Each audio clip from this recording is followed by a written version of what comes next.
오늘은 맥추감사 주일입니다. 우리 구약에서는 이 기원이 되는 말씀이 6월절 후에 7주가 지나고 나서 보통 이제 7.7절이라고 하고, 물론 구약에서는 이제 오순절이라고 하는데요. 출애굽기 34장 22절, 신명기 16장 10절에 보면 이 7.7절이 나옵니다. 우리가 이제 맥추감사주일이라 해서 맥추라는 보리맥자를 쓰는 것은 사실은 이제 좀 한국적인 전통이 강한 의미를 담고 있어요. 원래 성경적인 기원은 6월절 이후에 이스라엘 백성이 추수한 곡식을 하나님께 바친 것이 이제 첫 밀이거든요. 근데 우리는 이제 그걸 보리로 이렇게 해석하는데, 원래는 밀입니다. 밀을 하나님께 올려 바친 것인데, 사실 이제 한국적인 전통 속에서는 우리가 추수를 할 때 보리를 먼저 심기 때문에 첫 열매로 이제 보리를 하나님 앞에 올려드린 의미 속에서, 첫 수확을 올려드렸다는 의미 속에서 우리가 맥추감사주일이라는 이름을 붙였습니다. 근데 이제 저희가 요즘 우리가 농사 짓는 인구들이 많지 않기 때문에 우리 맥추감사주일을 우리가 어떤 의미로 받아들여야 될 것인가라고 했을 때, 우리 맥추감사주일은 항상 1년 중에서 절반이 끝나는 6월달이 끝나는 다음 돌아오는 첫 주를 항상 맥추감사주일로 우리가 한국에서는 드립니다. 물론 요즘은 맥추감사주일을 안 드리는, 지키지 않는 교회들도 종종 보이긴 하나, 저희 교회는 특별히 1년 중에서 이제 6개월이 마치는 그 시점 속에서 이제 한 반해 동안에 지켜주신 하나님의 은혜에 감사드리고, 또 이제 남아있는 2023년 한 해 6개월 동안도 하나님께 의탁하면서 우리의 삶 가운데 동행해 주시고 지켜주시고 돌봐주실 것을 우리가 믿음으로 감사하는 마음으로 우리 맥추감사주일을 우리가 지키고 있습니다. 특별히 성경적인 이 7.7절의 의미라고 하면, 7.7절의 정신이라고 하면, 그것은 가난한 이웃들에게 곡식을 남기는 거예요. 그래서 가난한 이웃들이 우리 룻기에 있는 것처럼 곡식 줍기, 추수 줍기 있잖아요. 그런 것은 이제 부유한 땅 지주들이 일부러 가난한 이웃들을 위해서 아주 깨끗하게 다 추수하지 않고 보리고 밀들을 미리 일부러 이렇게 떨어뜨려서 가난한 이웃들이 와서 그것을 주워서 배고픔을 잊도록 이렇게 그런 가난한 이웃들과 나누는, 그것이 바로 7.7절의 정신이라고 볼 수가 있습니다. 맥추절의 정신이고, 그래서 우리들도 이 7.7절의 이웃사랑의 실천을 우리도 하는 게 좋겠다. 미리 광고를 제가 못 드려서 특별히 다음 주에 우리 네팔에 복귀하는 우리 전재호 선교사님 가정을 위해서 우리 7.7절의 정신을 우리가 되새기면서 그 가정을 위한 특별 헌금을, 선교 헌금을 다음 주에 하려고 이렇게 생각하고 있습니다. 오늘 말씀 속에서 우리 광야 생활 가운데 이스라엘 백성들은 하나님께서 어떻게 그들을 도우셨는가를 우리 말씀 속에서 살펴봄으로써 그 은혜가 또한 우리를 향하신 동일하신 하나님의 은혜라는 것을 우리가 깨닫는 시간을 가지려고 합니다. 우리 모세 오경 중에서 이 신명기는 5번째 책인데요. 이 신명기는 특별히 40년 동안의 이스라엘 광야 생활 가운데 이제 마지막 시기에 기록된 책이라고 볼 수가 있어요. 그러니까는 이제 다 모압 광야에 모세가 이제 백성들을 모아놓고 회고하면서 이제 설교를 하는 장면이거든요. 그래서 설교를 3번에 걸쳐서 하는데, 그 설교 가운데 첫 번째 했던 설교가 그 지난 40년 동안에, 그리고 이스라엘의 지난 역사를 이제 반추하면서 우리 백성들한테 설교를 하는 내용이 이제 첫 번째 설교의 내용이고, 오늘 읽었던 부분이 바로 모세의 그 설교의 내용입니다. 모압 평지라고 하면 가나안 땅이 보이는 건너편 땅, 동편, 요단강 동편 땅이 모압 평지예요. 그러니까 백성들이 이제 거기에 모여서 이제 요단강만 건너면 약속의 땅 가나안 땅에 이제 넘어가게 되는 그 마지막 시점에 이제 모세가 백성들을 모압 평지에 모아놓고 이제 설교를 하는 것이죠. 자, 그런데 우리 신명기라는 말 자체의 의미 속에서 이 책이 어떤 성격을 갖고 있는지를 알 수가 있죠. 그것은 뭐냐면 갱신한다는 거예요. 언약을 갱신한다. 신명기, 명령을 다시 새롭게 갱신하는 책이다. 이렇게 이해하면 됩니다. 근데 왜 모세가 그 언약을 갱신하는 것일까? 이렇게 생각해 보면 모압 평지에 모여 있는 이 이스라엘 백성들은 어떤 사람들이냐면 1세대 40년 전에 출애굽했을 때 그 백성들이 아니고 이 광야 생활 가운데 태어난 새로운 세대들이에요. 그러니까 그 세대는 이 할례도 행하지 않았어요. 여행 중이기 때문에 할례를 하는 건 굉장히 위험한 일이기 때문에 이 새로운 세대들은 할례도 행하지 않은, 그리고 사실 그 시내산에서 십계명을 받을 때는 출애굽 후에 얼마 안 있다가 받았거든요. 그렇기 때문에 이 새로운 세대들은 그 십계명이라든가 하나님의 율법을 잘 몰라요. 그렇기 때문에 이제 요단강을 건너면 새로운 땅을 들어가는 새로운 세대들에게 모세가 모압 평지에 모아놓고 마지막 설교를 하는 거죠. 모세도 그 땅에 들어갈 수가 없어요. 하나님이 그것을 허락하지 않으셨죠. 그렇기 때문에 모세도 순종하는 마음으로, 물론 건강했어요. 강건했지만 120살이 되도록 건강했어요. 충분히 갈 수 있는 힘이 있음에도 불구하고 하나님이 허락하지 않았기 때문에 순종하는 마음으로 이제 들어가지 않고 이제 느보산에서, 모압 땅에 있는 느보산에서 그걸 바라보면서 마지막 죽음을 맞이하게 되는데, 어쨌든 이제 40년 광야 생활 동안에 생존한 1세대는 여호수아 갈렙밖에 없어요. 모세 그리고 나머진 다 그 광야 땅에서 다 흙으로 이제 죽음을 맞이하게 되었습니다. 할례 받지 않은 새로운 세대들에게 이제 적과 꿀이 흐르는 약속의 땅, 아브라함과 이삭과 야곱, 그들에게 조상에게, 그 조상들에게 약속하신, 하나님이 약속하신 그 땅에 이제 새로운 세대들이 곧 들어가게 됩니다. 그 상황 속에서 모세가 그들에게 당부하는 것은 이제 반추하면서 그 역사를, 이스라엘의 역사를 반추하고 40년 전에 출애굽했었을 때의 당시를 다시 한번 역사를 기술하면서 그들에게 교훈을 주고 있는 거죠. 그래서 1장에서, 신명기 1장에서 4장까지가 바로 그 역사를 모세가 말하고 있는 거예요. 오늘 읽은 본문의 말씀은 이스라엘의 역사 중 40년 전에 있었던 일 중에서 정탐꾼 12명을 뽑아서 가나안 땅에 보내고, 그들이 40일 동안에 정탐하고 돌아와서 그 보고했을 때 백성들이 어떤 반응을 보였습니까? 그때 하나님께서 하신 말씀을 모세가 다시 반추하면서 이야기하고 있는 부분이에요. 12명의 정탐꾼의 보고 속에서 백성들은 간담이 서늘해졌어요. 왜냐하면 여호수아 갈렙을 제외한 나머지 10명의 정탐꾼들은 그 가나안 땅에 있는 족속들 중에 골리앗처럼 아낙자손, 거대한 그 거인 족속들을 본 거죠. 그러니까 그들 앞에서 우리는 메뚜기 같은 존재다. 그 광야를 지나서 이제 그 정탐꾼을 어느 장소에서 보낸 거죠.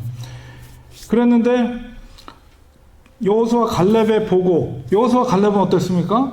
그들은 하나님의 약속의 말씀을 믿고 뭐라고 그랬어요? 아무리 아낙자손이 있어도 그들은 우리의 밥이다. 오히려 반대로 그렇게 얘기했죠. 그렇지만 백성들은 여호수아 갈렙의 말을 듣지 않고 나머지 10명이 말한 그 우리는 메뚜기 같은 사람이다, 그들에 비하면, 그 말에 큰 완전히 그냥 실망과 낙담과 원망과 그런 상황 속에서 지금 하나님이 하신 말씀이에요. 오늘 읽었던 말씀이. 모세가 물론 모세의 입을 통해서 그 이야기를 하는 거죠. 그래서 29절에 하나님께서 그 백성들에게 하셨던 말씀을 모세의 입을 통해서 이제 그 새로운 세대들에게 전하고 있는 거예요. 근데 하나님이 그때 뭐라고 말씀하셨냐? 29절에 보니까 내가 너에게 말하기를, 여기 나라는 것은 하나님이에요. 하나님이 너희에게, 이스라엘 백성들에게, 지금 두려워하고 있는 이스라엘 백성들에게 하는 말은 그들이라는 것은 아낙자손 가나안 족속들을 두려워하지 말라. 무서워하지 말라, 두려워하지 말라. 하나님이 그 백성들에게 그렇게 말합니다. 자, 그리고 왜 두려워하지 말아야 될 것인가? 그것을 30절에 이어지는 말씀 속에서 설명하고 있어요. 너희보다 먼저 가시는 너희의 하나님 여호와께서, 먼저 이렇게 말하고 있어요. 하나님께서는 길 가운데 그 광야길을 갈 때 너희를 보다도 먼저 앞서 가신다. 이렇게 말하고 있어요. 모세가 이 이야기를 하는 이유가 뭘까요? 이 사건은 지금 모여있는 모압 평지에 모여있는 새로운 세대들은 경험하지 못한 사건이에요. 약 40년 전에 있었던 그 전 세대들이 경험한 일을 지금 새로운 세대들에게 모세가 이야기하고 있는 거예요. 모세가 이것을 이야기하는 것은 전 세대로부터 너희 새로운 세대들, 정복전쟁을 행해야 될 새로운 세대들에게 교훈을 주기 위한 목적인 거죠. 새로운 세대의 과업은 무엇입니까? 이제 요단강을 건너가면 하나님이 약속한 적과 꿀이 흐르는 가나안 땅에 입성하게 돼요. 근데 입성하면 다 거기 있는 사람들이 환영하면서 입성하겠어요? 다 어떻게든지 자기들이 이제 정착하고 있는 그 땅에 오히려 이스라엘 사람들이 이방인이라고 생각하고 전쟁을 벌여야 되겠죠. 정복 전쟁을 통해서 그 땅을 쟁취를 해야 되는 그런 막중한 과업을 이 새로운 세대들이 가지고 있는 거예요. 그래서 그들을 향해서 모세가 이렇게 과거의 전 세대의 이야기를 하는 것은 하나님의 약속의 말씀을 믿으라는 거예요. 하나님이 그들 앞에서 행했던 것, 그들 앞에서 일하신 것을 그들에게 말함을 통해서 새로운 세대에게 용기를 주는 거예요. 소망을 주는 거예요. 우리의 인생길도 마찬가지입니다. 하나님은 항상 우리의 인생길 가운데 우리의 앞서 가십니다. 우리는 그걸 믿어야 돼요. 그런 하나님에 대한 확신을 가져야 됩니다. 우리는 알지 못하는 길이죠. 그러나 하나님은 이미 앞서 가셔서 그 길을 알고 계십니다. 우리는 하나님을 믿어야 돼요. 그리고 하나님께서 우리가 가는 그 길을 이미 알고 계신다는 사실이에요. 이 믿음이 있을 때 우리는 소망이 있고 견고한 두려움으로부터 이길 수 있는 힘이 거기서 생기는 것입니다. 30절 후반부에 뭐라고 말합니까? 애굽에서 너희를 위하여 너희 목전에서 모든 일을 행하신 것 같이 이제도 너희를 위하여 싸울 것이다. 이렇게 말하고 있어요. 애굽에서 너희를 위해서 모든 일을 행하신 것, 그게 무엇인가? 새로운 세대들은 구전을 통해서는 알고 있지만 경험하지 못했어요. 광야 생활 통해서 태어난 세대들이기 때문에. 그러나 그 애굽에서 너희를 위해서 행하신 일은 우리는 너무 잘 알고 있죠. 출애굽기를 통해서 너무 잘 알고 있어요. 하나님께서 10가지 재앙 중에도 얼마나 놀라운 기적과 이적들을 행하셨습니까? 그런 가운데도, 그런 재앙 가운데도 백성들은 보호하셨어요. 지키셨어요.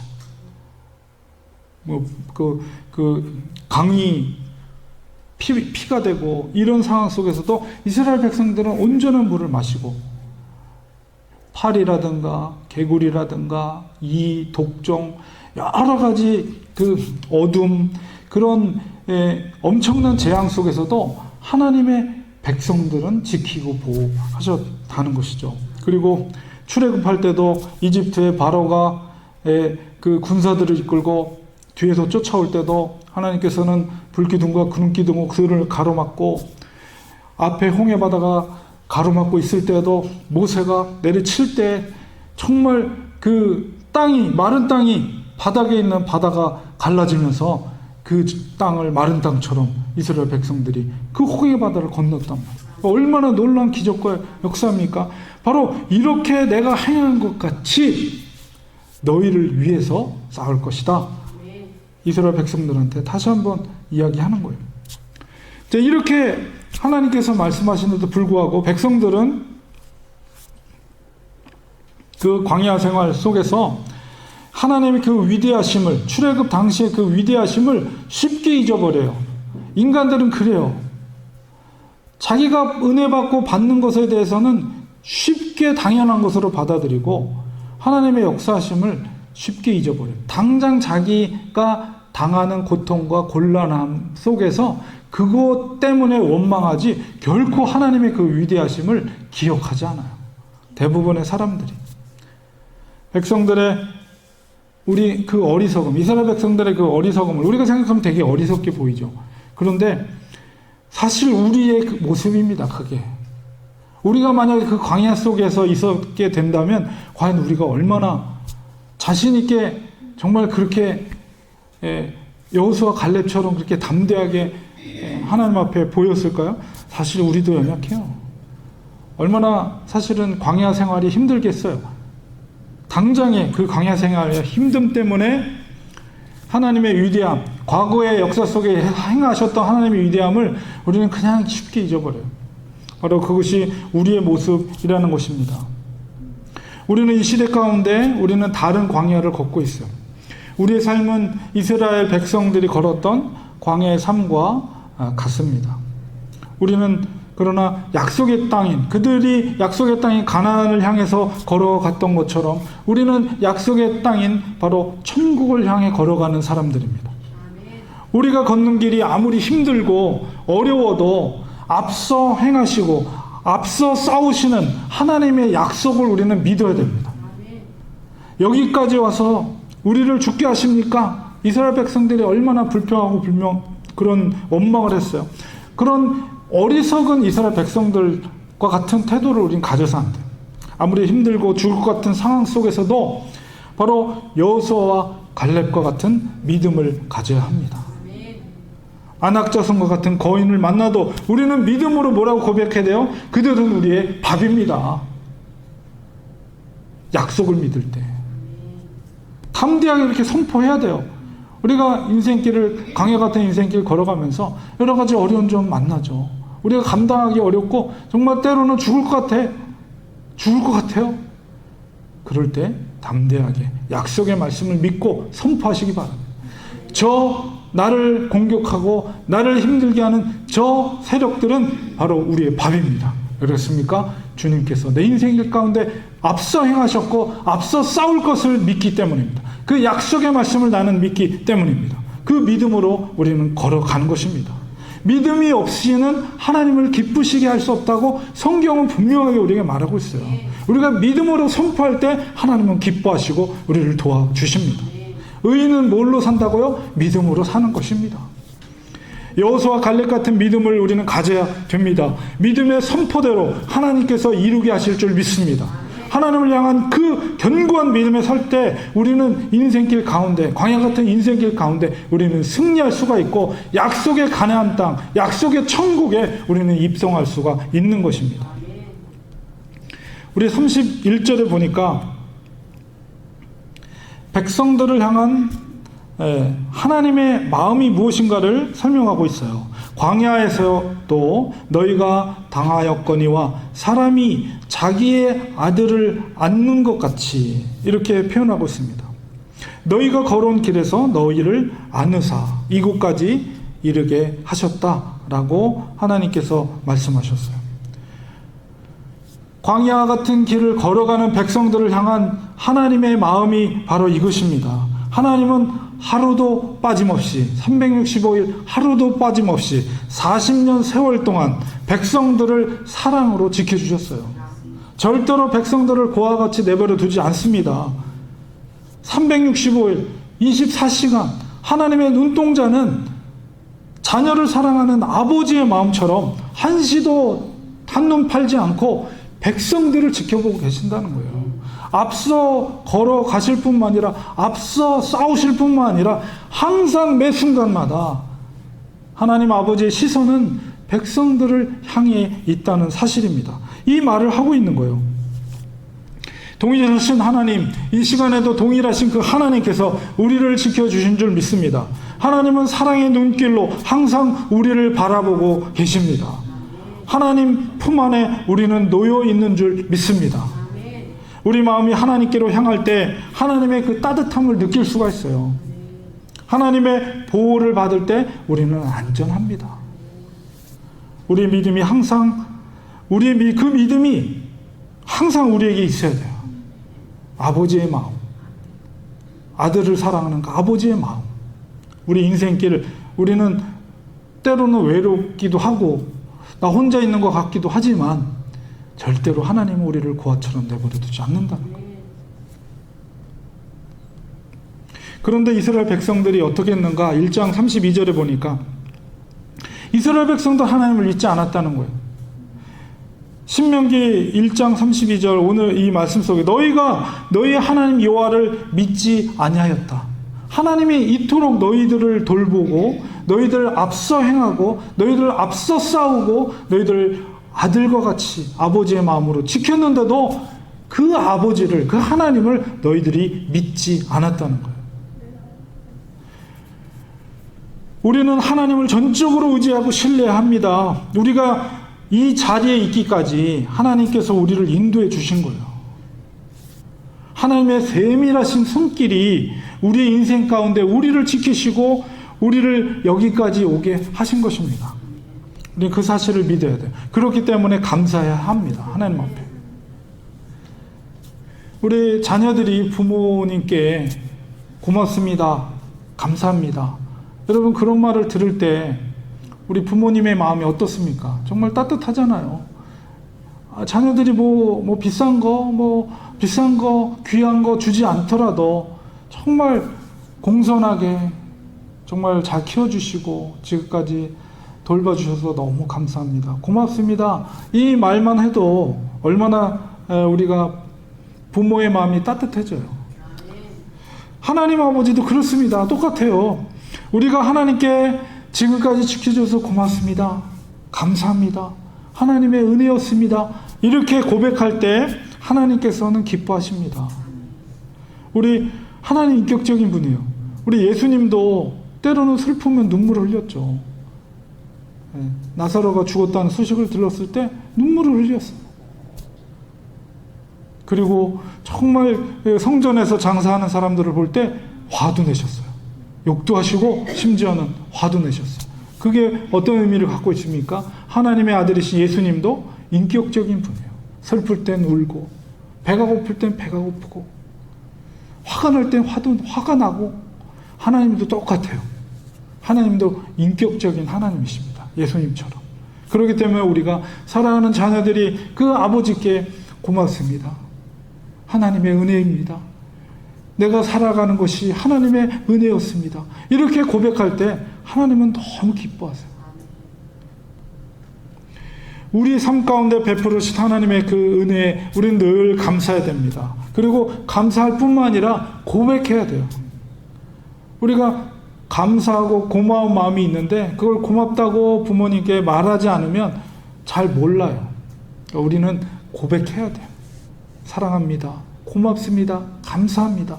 그 고백할 때 듣는 사람이 정말 기쁜 거예요. 하나님의 마음도 그렇습니다. 우리의 감사의 근거는 하나님의 약속에 대한 믿음이에요. 그 믿음을 가질 때에 우리는 환경을 초월한 그리 아니하실지라도 감사합니다, 이 고백이 나올 수가 있는 것입니다. 의인은 믿음으로 말미암아 사는 것입니다.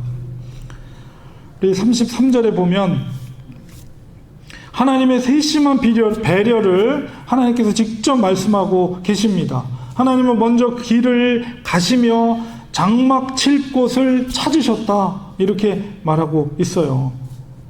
백성들의 삶은, 그 광야 속에서 백성들의 삶은 유목민처럼 장막을 치고 한동안 머물다가 다시 이동해서 다른 곳에 장막을 치고, 이 생활을 무려 40년 동안 해왔어요. 고달픈 생활이긴 하죠. 40년 동안 그런 나그네 같은 삶을 사는 것이. 그런데 오늘 말씀해 보니까 먼저 그 길을 가시며 장막 칠 곳을 찾으시고, 그러니까 그들이 장막을 쳐야 할 장소를 하나님께서 먼저 가셔서 여기면 우리 백성들이 쉴 만한 곳이겠다, 이렇게 자리를 보셨다는 거예요. 40년 동안. 하나님의 세심한 배려의 모습을 우리는 볼 수가 있습니다.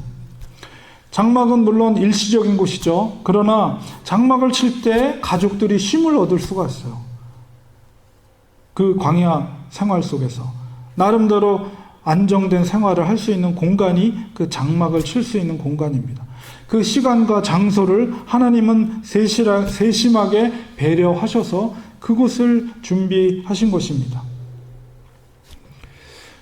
우리들이 살아왔던, 여러분, 장막 하면 우리가 집이죠. 우리가 거하였던 집들. 여러분 한번 생각해 보세요. 여러분이 태어나고 자라나고 지금까지 이루면서 살아왔던 집, 얼마나 이사를 다녔는가. 겉으로 보기에는 우리 부모님이 혹은 우리가 벌어서 번 돈으로 집을 사고 렌트를 해서 살아온 것처럼 생각되지만 그 모든 것도 하나님의 세심한 손길에 의해 정해진 것입니다. 집을 옮기는 것도 하나님께서 인도하시는 거예요. 그렇기 때문에 그렇다고 해서 우리가 집에 너무 집착할 필요는 없어요. 그것이 우리의 삶의 목적이 아니기 때문에. 하나님은 우리의 삶의 목적, 약속의 땅 가나안에 가기 위해서 하나님은 그 여정 가운데 장막 칠 장소를, 공간을 허락해 주신 것뿐입니다. 어쨌든 우리는 하나님의 세심한 배려 가운데 우리가 집을 옮기고 지금 현재 집 가운데 우리가 살고 있는 거예요. 우리가 사는 이 땅에서의 거처는 일시적인 곳입니다. 가나안 땅을 향해 걸었던 이스라엘 백성들처럼 우리의 본향, 그리고 우리가 영원히 거하게 될 처소, 더 이상 이사 다닐 필요 없는 그 처소는 바로 천국에 있어요. 주님께서 예비해, 너희들이 거할 처소를 내가 예비하기 위해서 먼저 간다. 얼마나 좋은 집이 우리를 기다리고 있을까요? 항상 그 처소를 우리 마음에 두어야 됩니다. 우리가 어떤 곳에 있든지, 이 땅에서 어디서 어떤 곳에 어떤 집에서 살든지 우리의 영원한 처소는 주님이 예비하신 하늘의 처소, 천국의 영원한 처소가 있음을 우리는 이 땅에 살면서 항상 기억해야 돼요. 광야 같은 길이기 때문에, 광야 같은 인생이기 때문에. 그러나 그 광야 같은 길 가운데도 하나님은 낮에는 구름 기둥으로, 밤에는 불 기둥으로 그들의 광야 길 가운데 함께 하셨습니다. 우리 그 광야 보시면 인터넷이나 이런 것을 통해서 보면 얼마나 거친 땅인지 몰라요. 캘리포니아랑 좀 비슷한 부분도 있어요. 낮에는 너무 뜨거워요. 햇빛이 너무 뜨거워요. 사막 기후니까. 그럴 때 구름 기둥이 쫙 펼쳐져서, 구름 기둥이 아마도 이렇게 펼쳐지기도 하지만은 아마 위로 가서 이렇게 펼쳐졌을 것 같아요. 우선처럼. 그래서 이 그 성막을 중심으로 해서 이제 동서남북으로 텐트를 쳤거든요. 그러니까는 그 이스라엘 백성들이 장막을 쳤던 가운데는 항상 구름 기둥과 불 기둥이 있었고, 거기에는 성막이 있었죠. 아마도 이렇게 낮에는 구름 기둥이 이렇게 쫙 우산처럼 펼쳐졌을 거예요. 그래서 낮에 그 뜨거운 햇살을 백성들의 텐트를 그림자를 만들어서 백성들을 보호하는 아마 그런 구름이었을 것으로 우리는 생각할 수가 있습니다. 그리고 밤에는 이 사막 기후가 얼마나 춥습니까? 일교차가 굉장히 춥거든요. 그때 밤에는 또 불기둥을 통해서 그 장막을 따뜻하게 하고 보호하는, 그것을 40년 동안 365일 한 번도 떠나지 않고 그 성막을 중심으로 불기둥과 구름기둥으로 백성들을 지켰다는 거예요. 하나님의 얼마나 세심한 배려입니까? 그리고 그들이 텐트를 치고 접고는 자기들이 마음대로 결정하는 게 아니에요. 이제 구름기둥이 떠오를 때 그것이 신호로 이제 이동할 시간이다. 하나님이 신호를 주는 거예요. 그러면 그때 장막들을 각 가족마다 패밀리 지파별로 다 텐트를 패킹하고 이제 떠날 준비를 합니다. 그리고 구름 기둥이 먼저 움직이기 시작하면 그걸 보고 쫓아가는 거예요. 그리고 어느 한 장소에서 구름 기둥이 머무르면 거기에 성막을 먼저 자리를 잡고 동서남북으로 자리를 펼쳐서 장막을 또 머무르고 거기서 한동안 또 생활을 하는 거예요. 이렇게 40년을 생활을 한 거예요. 그러니까 매 순간마다 하나님께서 밤에는 불기둥으로, 낮에는 구름기둥으로 그들의 갈 길을 지시하시며 함께 하신 것입니다. 우리가 이 이스라엘 백성들의 이 광야 생활 가운데, 물론 그럼에도 불구하고 그들은 불평하고 불만을 가졌겠죠. 그리고 그렇게 생활이 40년 동안 지속이 되면서 그것이 얼마나 놀라운, 우리가 생각하면 기적이고 이적입니까? 그럼에도 불구하고 인간은 완악해서 그런 생활이 반복이 되다 보면 그것을 당연한 것으로 받아들여요. 인간들은 은혜라고 받아들이지 않고 당연한 것으로 생각해요. 그리고 그것을 넘어서 더 필요한 것들을 요구하기 시작합니다. 인간의 마음이 그래요. 더 많은 것을 요구하고 더 불평의 조건들을 찾기 시작합니다. 더. 이게 인간의 완악함이에요. 인간은 원초적인 죄가 있기 때문에 하나님과 멀어지고 은혜가 사라지면 불평이 드러나요. 받은 은혜를 볼 눈이 어두워져요. 그리고 하나님께서 베풀으신 그 은혜를 쉽게 망각해버려요. 우리들도 마찬가지입니다. 생활이 편안해지고 신앙생활하는 것이 편해지면 누리는 것, 편해고 누리는 것을 당연한 것으로 여겨요. 감사가 사라지고 그 자리에, 감사가 사라진 자리에 불평이 자리를 잡게 됩니다. 밤에는 불기둥으로 온기를 받고 낮에는 구름기둥으로 그 뜨거운 햇빛을 가리는 선선함을 받으면서도 그것이 당연한 것이라고 생각을 한다는 거예요. 날마다 만나와 메추라기를 먹으면서도 그들은 감사하지 못하고 오히려 진력이 난다고 불평과 불만. 이게 우리의 모습입니다. 우리가 이렇게 평안하게 예배를 드리는 것이 과연 우리에게 당연한 것일까요? 그렇지 않습니다. 이 시간에도 목숨을 걸고 예배를 드리는 성도들이 지구촌 곳곳에 있어요. 우리는 큰 은혜를 받은 거예요. 누가 이렇게 함부로 한 마음대로 내가 원하는 때 성경책을 펼치고 볼 수가 있겠어요? 우리가 이렇게 평화롭게 예배를 드릴 수 있는 것은 정말 하나님의 은혜입니다. 그리고 예배를 드리고 싶어도 몸이 건강하지 못해서 예배를 드리지 못하는 분들이 얼마나 많은지 몰라요. 평화로운 일생을 보내는 것을 우리는 당연한 것으로 여기서는 안 됩니다.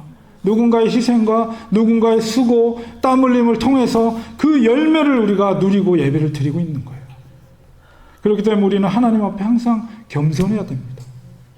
하나님은 겸손한 자를 사랑하십니다. 그리고 하나님의 은혜에 늘 우리는 감사해야 돼요. 겸손한 자가 감사를 하게 돼요. 교만한 자는 절대 감사하지 않습니다. 하나님은 겸손한 자를 사랑하십니다. 우리는 하나님의 은혜에 늘 감사해야 됩니다. 겸손한 자가 감사를 하게 돼 있어요. 우리에게 날마다 감사할 것이 얼마나 많이 있습니까? 우리가 예배 처소를 제공해주는 렌처 커뮤니티 교회도 우리 감사한 거죠. 코로나 어려운 기간 동안도 정말 우리가 예배 드릴 수 있도록 이렇게 할 수 있던 것. 그리고 우리 주일마다 끝나면 이렇게 성도님들이 임길래 집사님이나 이성미 권사님이나 이렇게 올 때마다 이렇게 맛있는 정성껏 음식을 준비하셔서 오시는 것. 이것도 얼마나 감사한 겁니까? 그리고 오늘 성찬식도 있는데 성찬식 할 때마다 정말 이거 정성껏 준비하는 우리 최은복 집사님과 이희재 집사님 가정 얼마나 감사한 겁니까? 이거 정말 귀찮으면 귀찮다고 이렇게 여길 수 있는 건데도 정말 기쁨으로 그것을 준비하는 그 분들의 선심과 수고가 있기 때문에 우리가 은혜로운 성찬 예식을 또 할 수가 있고, 또 저희 아내 토요일마다 간식 준비하느라고 우리 어르신들이 이제 여기 테뮤큘라에서는 이 한국 과자 같은 거 구하기 힘들다고 항상 그 토요일마다 간식을 사러 가요. 얼마나 고마운지 몰라요. 목회자로서 제가 정말 아내가 그럴 때마다 얼마나 감사한지 모릅니다. 그 정말 얼마나 주위에 돌아보면 너무 감사할 것들이 너무 많아요. 우리 막내도 와서 이렇게 온라인 방송, 우리 한이가 안 하면은 온라인 예배 드리는 분들이 얼마나 불편하겠어요. 다 이렇게 또 우리 박 집사님, 박성국 집사님 매 주일마다 은혜로운 찬양으로 아마 이 테뮤큘라 뮤리아타에서는 최고의 찬양 인도자가 아닌가. 이 테뮤큘라 뮤리아타뿐만 아니라 이 남가주에서 최고의 내는 찬양 인도자라고 저는 자부합니다. 어딜 가나 제가 자랑합니다. 얼마나 귀한 분들이 우리 교회 정말 계신지 몰라요. 그래서 골프도 잘 치시고 우리 교회는 인원은 적지만 테뮤큘라 아주 유명 인사는 다 모여 있어요. 어르신 중에서는 우리 최은복 집사님은 골프 제일 잘 치고, 제가 골프 치는 분들 만나면 제가 그런 얘기를 해요. 테뮤큘라 뮤리아타에서 우리 교회가 꽉 잡고 있다고. 젊은 팀은 우리 박 집사님이 최고로 잘 치고 우리 어르신들 우리 최 집사님이 최고로 잘 친다고. 거의 우리 박 집사님은 싱글 수준의 우리 골프를 친다고 제가 자랑을 합니다. 저는 잘 못 치지만 그러나 이제 골프 얘기할 때 제가 얘기할 수 있는 우리 자랑이라고는 우리 성도님들 골프 잘 치는 거 그거기 때문에 제가 항상 골프 얘기가 나오면 그 얘기를 어디서든 항상 얘기를 합니다. 우리가 서로 감사하는 마음을 가지고 감사하다고 고백하는 것이 정말 좋습니다. 우리가 서로가 그렇게 할 수 있는 것은 우리 중심 가운데 하나님의 사랑과 은혜가 있기 때문에 그래요. 은혜가 있기 때문에 그 기쁜 마음으로 할 수가 있는 것입니다. 그런 것들을 항상 우리는 서로에게 감사를 늘 고백을 해야 됩니다. 그래서 이렇게 귀한 성도님들을 만나게 된 것도 하나님의 은혜입니다. 정말 감사합니다. 이래서 감사하는 성도들이 모여있는 교회가 복된 교회예요. 그래서 우리가 항상 감사하는 마음뿐만 아니라 감사를 서로에게 고백하는 우리 성도님들, 우리 교회가 되기 원합니다. 신명기에는 모세가 아까 말씀드린 것처럼 3번에 걸쳐서 다음 세대들에게 당부하는 3번의 설교가 있어요. 근데 그 모세 설교의 핵심적인 말씀이 뭐냐? 아주 중요한 말씀인데요. 바로 쉐마입니다. 쉐마라는 말은 히브리어로 들으라 이런 뜻이에요. 쉐마. 그게 바로 신명기 6장 4절에서 5절에 있는 말씀이에요. 이 말씀을 이스라엘 적어도 이제 작년에 이스라엘 방문했을 때 정통 유대인들이 막 이마에도 이렇게 뭐 달고 손목에도 이렇게 바로 이 쉐마의 말씀을 이제 기록해서 이제 감고 다니는 거예요. 말씀을. 뭡니까? 이스라엘아 들으라. 쉐마 이스라엘. 우리 하나님 여호와는 오직 유일한 여호와시니 너는 마음을 다하고 뜻을 다하고 힘을 다하여 내 하나님 여호와를 사랑하라. 모세가 역사를 이야기하고 율법을 이야기하고 그렇게 3번에 걸쳐 설교를 하지만 그들에게 다음 세대들에게 강조하면서 그들의 마음판에 새기고 있는 이 말씀이 바로 이거예요. 6장 4절 5절. 유일하신 여호와 하나님, 그분을 너는 마음을 다하고 너희들은 뜻을 다하고 힘을 다해서 그 여호와를 사랑해라. 그걸 마음판에 새겨라. 전쟁에 이기는 것은 무기를 잡고 싸우고 전쟁의 기술을 익히는 것이 아니라 좌로나 우로나 치우치지 말고 하나님의 율법과 말씀 기록된 대로 그것을 지킬 때 너는 형통할 것이다.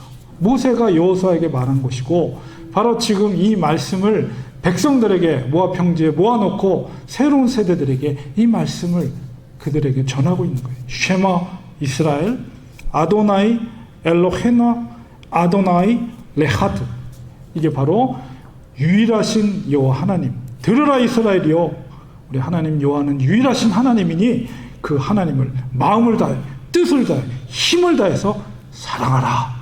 모세가 마지막으로 죽음 앞에서 마지막 백성들에게 이야기하고 있는 것입니다. 우리는 광야 같은 인생길에서 승리하는 비결은, 우리가 승리하는 비결은 바로 이것입니다. 하나님의 말씀을 귀 기울여 듣고 그것을 마음판에 새기고, 그 마음판에 새겼다는 것은 그 뜻대로 순종한다는 거예요. 유일하신 하나님을 사랑하는 것입니다. 그리고 얼마나 하나님이 우리를 사랑하셨는지, 독생자 그리스도를 죽기까지 우리를 사랑하신 하나님 아버지의 그 크신 사랑을 우리 깊이 깨달아서 우리 하나님의 사랑 우리가 깨닫고 하나님을 감사하고 하나님께 감사하고 하나님을 깊이 더 사랑하는 거예요. 하나님이 그렇게 우리를 사랑하십니다. 하나님은 절대 우리를 고와 같이 내버려 두지 않습니다. 암탉이 여러분 병아리를 품을 때 이렇게 깃털을 흔들면서 이렇게 따뜻하게 품을 만들어요. 그러면 병아리들이 뭐 강아지나 뭐가 오면 엄마 품으로 달려들어서 그 품에 탁 숨겨요. 바로 그런 것처럼 암탉이 병아리를 품듯이 하나님은 우리를 품으시는 분이십니다. 아버지의 그 큰 사랑을 우리는 보아야 돼요. 깨달아야 돼요. 하나님이 얼마나 우리를 사랑하시는지. 그렇고 우리는 양처럼 선한 목자 되신 주님을 따르는 삶을 살 때 자비로우신 주님께서 우리를 항상 우리 인생길 가운데 푸른 초장으로 쉴만한 물가로 우리를 인도해 주실 줄 믿습니다. 기도하겠습니다.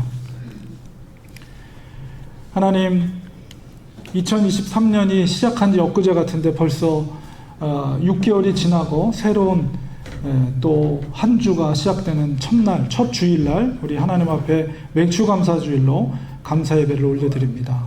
한 해 동안, 반년 동안 지켜주신 하나님 은혜 감사합니다. 하나님의 은혜였습니다. 고맙습니다. 이제 2023년 6개월 남아있는 삶 가운데도 그 시간 동안에도 하나님이 우리를 지켜주시고 보호하여 주시고 앞서 행해 주셔서 우리는 오직 선한 목자 되신 주님의 음성만 귀 기울여 듣고 순종하며 따라가는 저희들 되게 해주셔서 우리의 인생길 가운데 정말 푸른 초장으로 쉴만한 물가로 우리를 인도하여 주실 줄 믿습니다.